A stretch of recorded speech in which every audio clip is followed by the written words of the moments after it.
afternoon and welcome back to Highly Caffeinated Conversations with Andy and Amy, episode 16.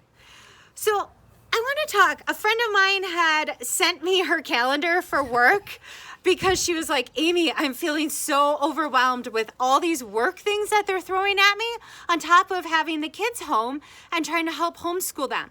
Her calendar had not only the regular usual weekly meetings they would have, but it was filled with like this book club and this happy hour meetup and this fun time and all these other things. And she's like, I just can't do all of these things. Like, we never had this before.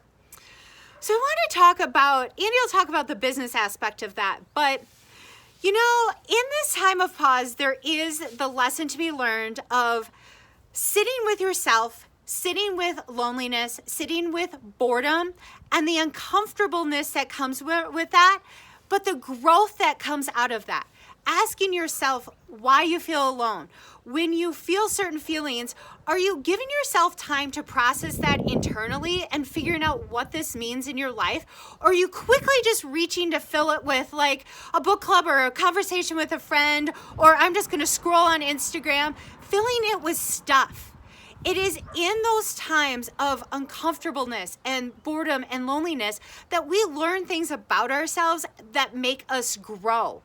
So instead of like, it is important to connect with friends and family, but if you're doing it just to do it, or you're doing it to avoid dealing with whatever is going on in your mind, I want you to pause and kind of like learn to not continue to what I call seek outside of ourselves for solutions to that. You know the answer. You can help yourself sometimes.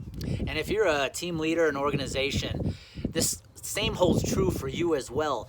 Do not overwhelm your team with Zoom get-togethers, whether that's a meeting, a happy hour, whatever it is. Number one, quit holding 60-minute meetings on Zoom, which should last 15. If you want your people to be productive right now, actually teach them how to get more done in less time.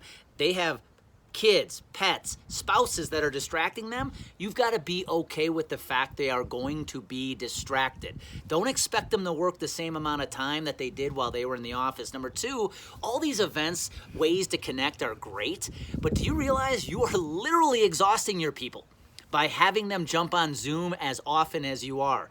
Literally, they're battling the energy of their desktop, trying to connect with people, and they're ending the day exhausted. So they're literally less productive than you want them to be, and they are actually taking longer to get their stuff done, so they're working long into the night. So our advice is, one, get okay with being alone, getting uncomfortable with your thoughts. Amy said it, that's where growth happens. And number two, if you run a team, quit exhausting your people with all these meetings. Yes, we want to connect, but at the same time, we have to learn to be alone too. So until tomorrow, enjoy today. live today. Find that balance.